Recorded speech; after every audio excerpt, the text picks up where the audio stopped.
پھر P D M کی government میں بھی ان کا یہی پھڈا تھا، اور ابھی بھی انہوں نے جو اسمبلی سے استعفیٰ دیا ہوا ہے اس کے پیچھے بھی یہی کہانی ہے. بالکل صحیح ہے. تو اس لیے آپ یہ کہہ سکتے ہیں کہ عمران خان کے خلاف تحریک عدم اعتماد میں وہ لوگ ان کے ساتھ تھے، لیکن اب تو وہ ان کے ساتھ نہیں. ہاں جی، اب ان کے ساتھ نہیں. تاریخ بس بڑی بے رحم ہوتی ہے، بہت سارے لوگوں کو بے نقاب کرتی جاتی ہے ساتھ ساتھ. اچھا میر صاحب یہ بتائیں آپ کہ پیپلز پارٹی اس وقت کی کیا سچویشن ہے؟ کل ہمارے پروگرام میں صاحبزادہ حامد رضا صاحب تھے، وہ یہ کہہ کے گئے ہیں کہ اب پریشان ہونے کا وقت وفاق کا آ گیا ہے، اور وفاق میں بھی کرسیاں تبدیل ہو سکتی ہیں، کوئی اور فرنٹ پہ آ کے بیٹھ سکتا ہے، تو نون لیگ کے لیے خاصا پریشانی کا وقت ہے. اور ساتھ ہی خبر یہ بھی اڑی ہوئی ہے کہ پیپلز پارٹی جو ہے وہ باقاعدہ طور پہ کیبنٹ میں شاید شامل ہونے کی حوالے سے باز گشت بھی چل رہی ہے، بات چیت ہو رہی ہے، سوچ وچار ہو رہا ہے. آپ کی اس حوالے سے کیا اطلاعات ہیں؟ پیپلز پارٹی ابھی کہاں کھڑی ہے، کیا ہو رہا ہے؟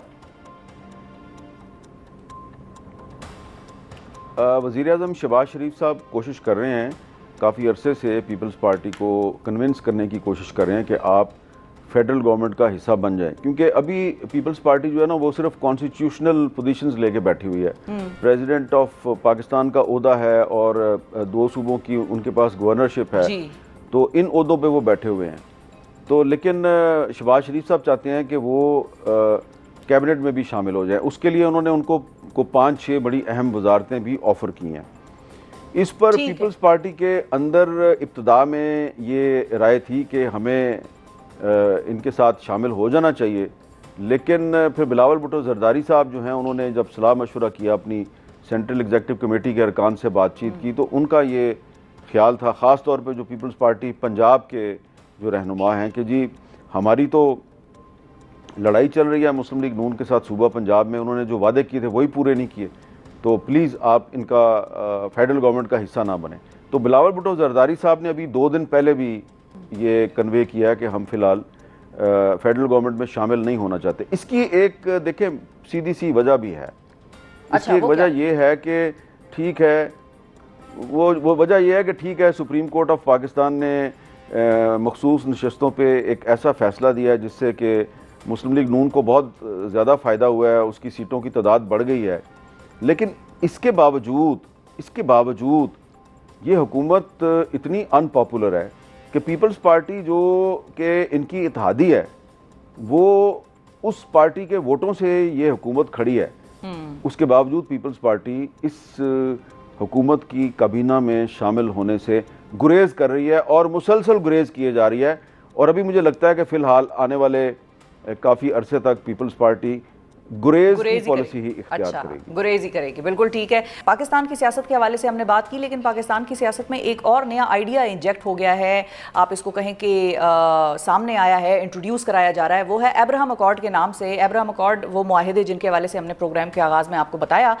میر صاحب یہ بتائیے کہ یہ ایبراہم اکارڈ جو ہے اس کو تسلیم کرنے کے حوالے سے خواجہ آصف صاحب، رانا ثناء اللہ صاحب کے جو اچانک تواتر کے ساتھ بیانات سامنے آ رہے ہیں، اس پر ذرا اگر ہم بات کر لیں، کیا واقعی پاکستان کو اس حوالے سے پریشر آ رہا ہے؟ پاکستان سے یہ تقاضا کیا جا رہا ہے کہ آپ ایبراہم اکارڈ کو مان لیں، انہیں پر غور کریں، اور مطلب کہاں سے پریشر آ رہا ہے؟ کون کیا اس کا سلسلہ چل رہا ہے؟ یہ اس کے حوالے سے آپ کی کیا خبریں؟ دیکھیں یہ ابراہم اکارڈ جو ہے نا، یہ اس وقت یہ بات شروع ہوئی تھی جب ٹرمپ صاحب کا پہلا دور صدارت تھا، جب پہلی دفعہ وہ امریکہ کے صدر تھے. تو اس زمانے میں یہ بات چیت شروع ہوئی تھی.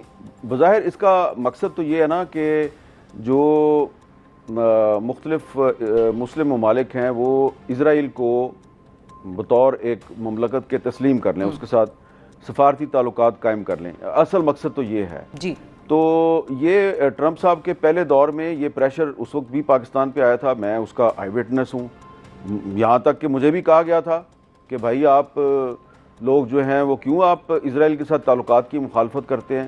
کیا مسئلہ بھائی آپ کا اسرائیل کے ساتھ؟ اور اس کے بعد پھر کمپین بھی شروع ہوئی تھی. آپ یاد کریں نا کہ بہت بڑے بڑے جو پاکستان کے صحافی ہیں، ٹی وی اینکرز ہیں، انہوں نے پروگرام کیا تھا باقاعدہ کہ اسرائیل کے ساتھ سفارتی تعلقات قائم کرنے کے کیا فوائد ہوں گے.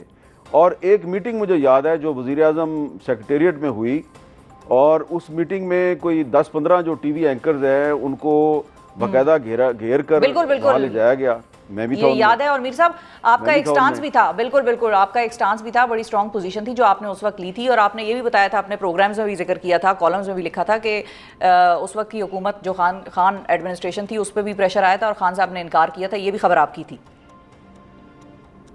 جی وہاں پہ دیکھیں یہ ہوا تھا کہ ایسا لگ رہا تھا کہ کچھ ٹی وی اینکر جو ہیں ان کو باقاعدہ بریف کیا گیا ہے, اور ان کی اسائنمنٹ یہ تھی کہ انہوں نے عمران خان کو کنونس کرنا تھا کہ جی آپ اسرائیل کے ساتھ سفارتی تعلقات کا ابھی بیٹھے بیٹھے یہیں پہ فیصلہ کر لیں, نہ پارلیمنٹ کے پاس جائیں نہ کسی اور سے پوچھیں, بس یہ ٹی وی اینکرز ہیں نا جو 10-15, بس یہ انہی کے ساتھ فیصلہ کر لیں آپ, یہ اتنا بڑا.